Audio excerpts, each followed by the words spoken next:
Hello again from my front porch. Well, the front porch, I've said, is, especially during political season and the weeks gearing up to election, it's an oasis away from all of that political stuff. That it's we focus on other things so that you can escape those things. And I firmly believe that, and that is what the front porch is about, especially in this time frame. But today we are going to talk about the presidential election. Now, don't worry, this is not an endorsement video because I don't like either one of the main candidates. In fact, I'm having trouble finding any of the candidates on any of the third-party tickets either that I like. And part of that is because even the third-party candidates, all they want to do is talk about why Trump is bad. So, okay, great. We agree. Trump is bad. Why are you good? And don't just tell me because anybody is better than Trump, because I don't buy that. Not.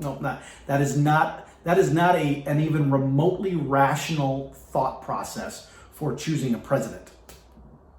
It gets you through election night, but then what happens 4 years from that point on? Well, anything would be better. Really? Really? Anything would be better. Really? But I digress. I had a visitor come to my door here recently that I had a good conversation with, and as a result of that conversation, it really impressed upon me how messed up we all are with our political preferences at this point in time, and it just keeps getting worse. See, we're no longer able to have intelligent discussion about our differences. No. We choose our camps. You're either this or you're this. There's no in between, and in fact, if you're someone like me who considers himself more in the middle, well, then you're a fence post rider. You're wishy-washy. You're spineless. You're not willing to take a stand. Actually, I am willing to take a stand. The problem is some of my stands go this way, and some of them go that way, and I can't just say I wholly agree with either side. Therefore, I don't align with you guys. But those who do, those who are here, if you're here, you are good, you're noble, you're smart, you're intelligent. But those guys over there, they're stupid, they're moronic, they're dangerous, they're evil. They are out to destroy the world, and we must stop them by any means possible. And vice versa. That creates the scenario. Oh, hey, there's rain coming. That's really weird. I look over and I could literally see it coming.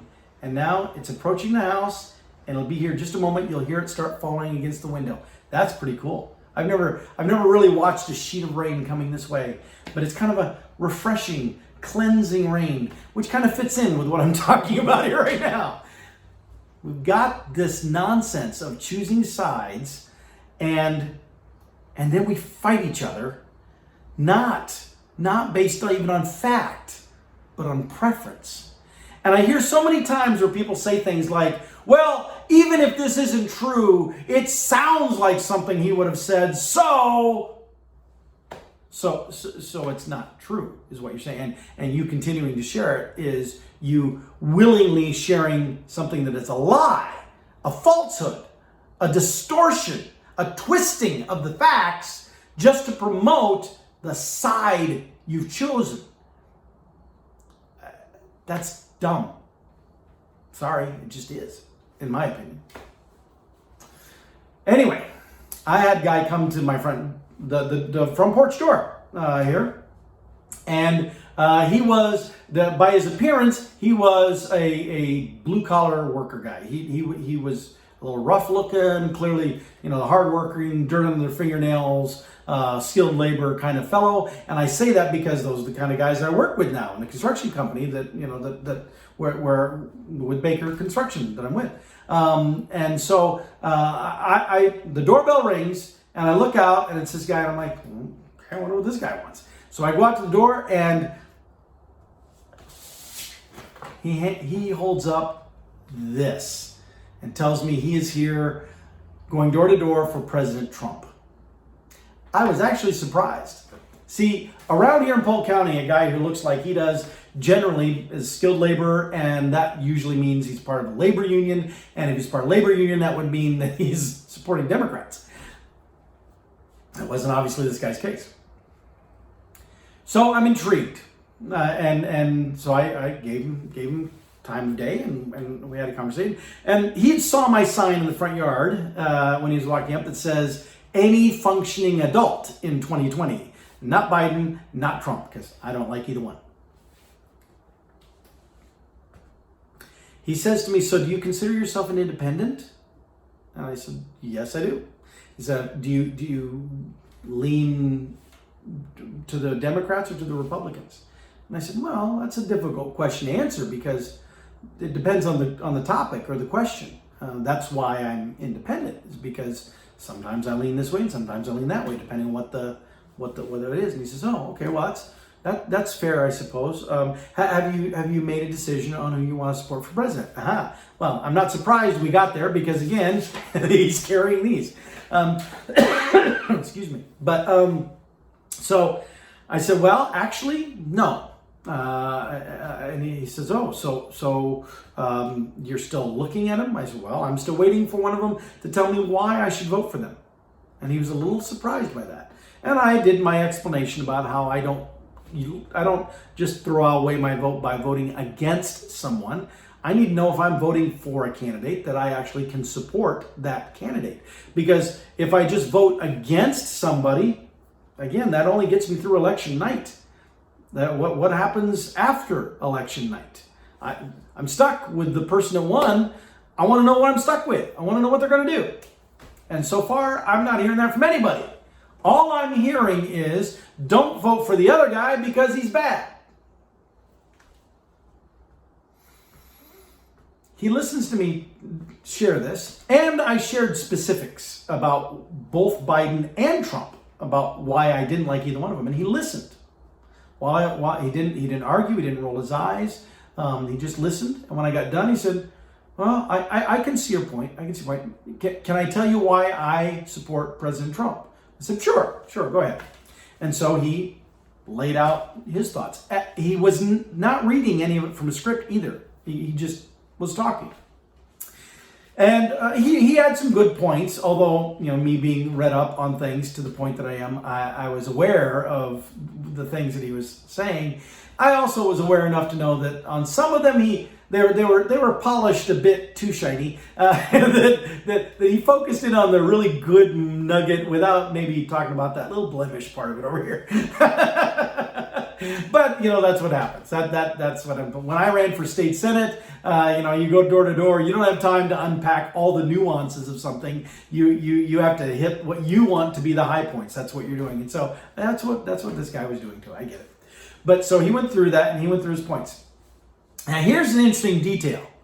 At no point during this conversation did he say or allude to why I needed to vote for Trump because Biden is so bad, or because the Democrats are evil and wicked, and if Trump isn't able to still stay in, then the Democrats can do all this bad stuff. But I see a lot of that on social media. But this guy did not do that. This guy hands me this, asks me who I support, listens when I tell him my views, and then tells me why he supports President Trump without ever referencing the opposition side. And he gets done. He said, "Now, with that being the case, would you at least be willing to consider still voting for President Trump?" And I said, "Well, I haven't ruled it out." And that's true. I haven't ruled out voting for Trump or for Biden. I entirely. Yeah, it's a little evasive, but I mean it's the truth. It is where I'm at. I'm still waiting for the reason to vote for them, not just to vote against the other guy. And so if one of them does that, hey, yeah, I'll consider that. But so then he said, "Okay, well, I appreciate that. Thank you very much." And I said to him, "I appreciate your respectfulness and listening. You have a good day." And he laughed. At that point, I was a little offended. I'm like, "What are you doing? But why are you laughing at me? I didn't say anything funny." But he wasn't laughing at me. he was laughing because of the phrase, because he laughed and he goes, oh, no. I want to thank you for being so respectful with me. And I said, well, what do you mean? Well, then he proceeded to tell me how a lot of houses he goes to, he pulls this out, shows them who he's there for, and they can't kick him off their property fast enough. They start to yell, they start to swear, they start name calling, they start just being ugly and angry. And he appreciated that I didn't treat him that way. Even though I was not saying that I was supporting Trump, I also didn't treat him like garbage because he was. And he walked away, and I took this, and I was about ready to throw it in the garbage can because I don't need it. And it's also a bit overkill. It's a door hanger, and it's huge, or huge, as President Trump would say. But then I thought, no, I'm going to hold on to it because I'm going to use it as my prop for this episode, because that really struck me. Presidential elections are important. Paying attention to politics is important. We determine the direction of our nation, and you know, there are some significant impacts that come out of who you vote for. But we are a nation of individuals, and individuals have individual ideas, or at least they should, they're supposed to. We seem to go way out of our way to try to silence a lot of those ideas.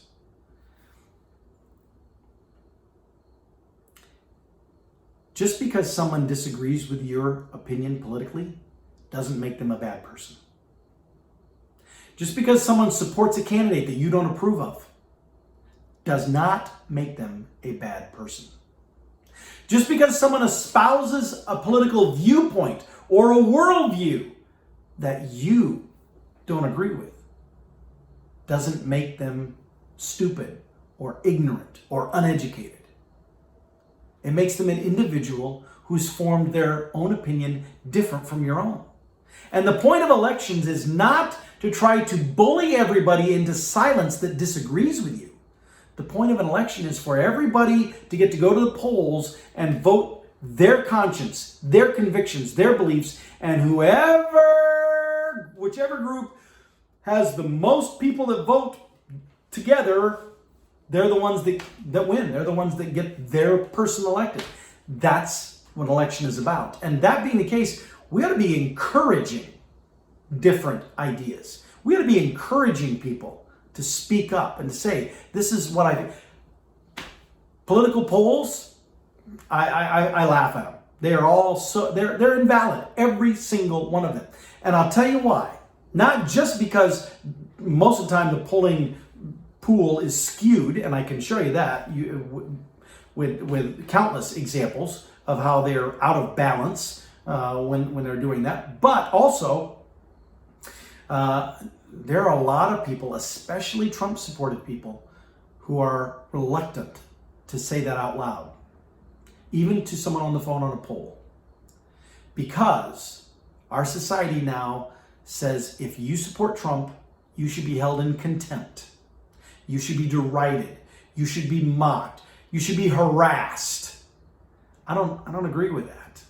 Now, I don't agree with you supporting Trump, but I don't agree that your choice of supporting Trump means you should walk around with a big bullseye on your back and always be subject to attack and derision simply because of the politician you support. That is wrong. That is very wrong. And so this Trump supporter who came to my door and behaved very respectfully, was very articulate, knowledgeable about why he supports Trump, but also was relieved to find an oasis here on the front porch of a different kind than what I traditionally needed to be. He found an oasis away from being judged, being abused verbally, possibly even physically. He found acceptance as an individual, even though there wasn't agreement with his views. And you know what? I kind of like the idea of the front porch being known for that too. I just do. And my challenge to you is when you encounter people you don't agree with, and you will, especially as the handful of weeks here continue to tick on and we get close to the election, really think about how you react to them. How do you treat them? Do you treat them like a fellow human being worthy of respect? Or do you treat them as if you are a playground bully trying to force the other person to bend to your will?